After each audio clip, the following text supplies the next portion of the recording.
did the Prophet marry her when her husband just died?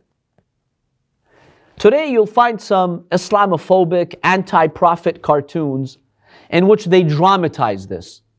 They show the Battle of Khaybar, they show Safiyya's husband getting killed, and then hours later she's with the Prophet in the tent and they're getting married. That's not the case. That's not how it happened. Now, first of all, before we examine how the Prophet married her, how much did he wait? Let's look at the legal details of the Iddah. What's the Iddah?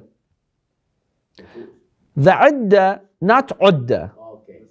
The Iddah is the waiting period a woman has to wait when she's divorced to remarry. That waiting period we call the Iddah. We have 3 Iddahs in legal Islamic law. And both Sunnis and Shias agree on most of these details. Some differences, yes, but most of the details.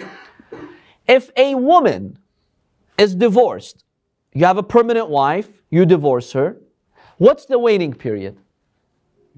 3, well, not months.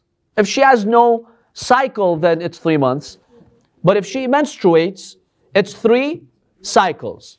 3 hayd, 3 cycles. 3 periods, in other words. That would be her waiting period. So once she has her 3rd period, the waiting over is done. Okay. Now, what if this wife is a slave? What's the waiting period now? Instead of 3 cycles, 2 cycles. So if a person is married to a slave, remember there's a marriage. He's married to a slave, she's not a free woman, he's married to her, but she's his permanent wife. If he divorces her, according to Islamic law, her waiting period, instead of 3 cycles, becomes 2 cycles. So when she gets her 2nd period, then she can remarry. That's the first part. Now the second part, what about a woman from a temporary marriage? Or as it is called, the mut'a marriage. What is the waiting period after the temporary marriage? According to most scholars, it's 2 periods or 2 cycles. So not 3 like the permanent marriage, it's 2 for the temporary marriage. Okay, now we have these 2. The third part is if you buy a slave, let's say at the time there were slave markets. Remember, we talked about Islam and slavery and how Islam abolished slavery or encouraged people to free slaves, but we're just now talking about the technical law. If you would go to a slave market and a man would buy a female slave, can he be intimate with her that same day? No. She's not lawful to him because she may have had contact, physical contact with her previous owner, right? So how long does he need to wait, according to both Sunni and Shia, for her to be lawful? 1 period. According to Sunni and Shia, if a person gets a slave in his possession, whether from the battlefield, whether from the slave market, if he wants to be intimate with her, he needs to wait 1 period to rule out pregnancy.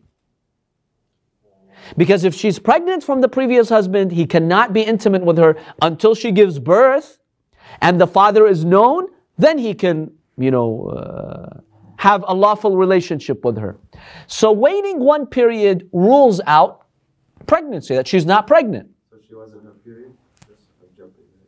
Safiyya? We'll now apply all of this to Safiyya and what happened to her. So you get this third part, right? I'll share with you a hadith from Al-Imam As-Sadiq alayhi salam. I'm sorry, Sayed. Okay, that one identifies because of pregnancy. To identify pregnancy. But why is the purpose of the 2 periods? The 2 or the 3? Yeah, one wisdom behind it is to give them a chance for reconciliation. Okay, to go back to their previous. Exactly. Because if a husband divorces his wife, a regular divorce is called the raj'i, revocable divorce. That means he's got 3 months to go back to his wife before she fully separates. So during those 3 months, she's still technically his wife. Even though there was a divorce contract stated. But for 3 cycles, she's still his wife. This is an opportunity for them to calm down, discuss the differences, and hopefully save the marriage. That's the idea behind it. So, everything's clear about this third part, that if a slave falls in the hands of a man through the battlefield or through the slave market, in order for him to be intimate with her physically, how long does he need to wait? 1 period. That's it. As long as she gets the period, then he is lawful to her after the period ends, of course. Not saying we're going to interact with any slaves or we're going to capture any slaves. Of course. We're just talking about the technical law. Yeah, this does not apply in our area, alhamdulillah. Okay. So for Safiyya to be lawful to the Prophet, remember she had a husband, Kanana, he got killed in the battlefield of Khaybar. For Safiyya to be lawful to the Prophet, she would have to go through 1 cycle, 1 period, then he could marry her. And that's exactly what happened. We actually have historical accounts. The Prophet stayed days at Khaybar. After the battle of Khaybar, it's not like the Prophet left back to Medina the same day. No, he stayed days at Khaybar because there were multiple forts in the Khaybar area and some Jewish tribes were still trying to fight. So the Prophet had to stay a number of days for a while for the battle to completely settle down. So during those days, when the Prophet was at Khaybar, we have hadiths that state Safiyya had her period. And therefore, she technically, according to law, became lawful to the Prophet. Pregnancy was ruled out. Now she can marry the Prophet sallallahu alaihi wasallam. I'll share with you one hadith, and this is in Bukhari, by the way. This hadith talks about Safiyya. And this is from Anas ibn Malik. He narrates the hadith. He says, after the battle of Khaybar, when the Prophet took Safiyya, فَخَرَجَ بِهَا حَتَّى بَلَغْنَا سَدَّ الصَّهْبَاء. The Prophet says, Anas says, the Prophet took Safiyya and then we left Khaybar. We're going now back to Medina. We reached an area called the Dam of Sahba. There was a dam called Sahba. Hallat.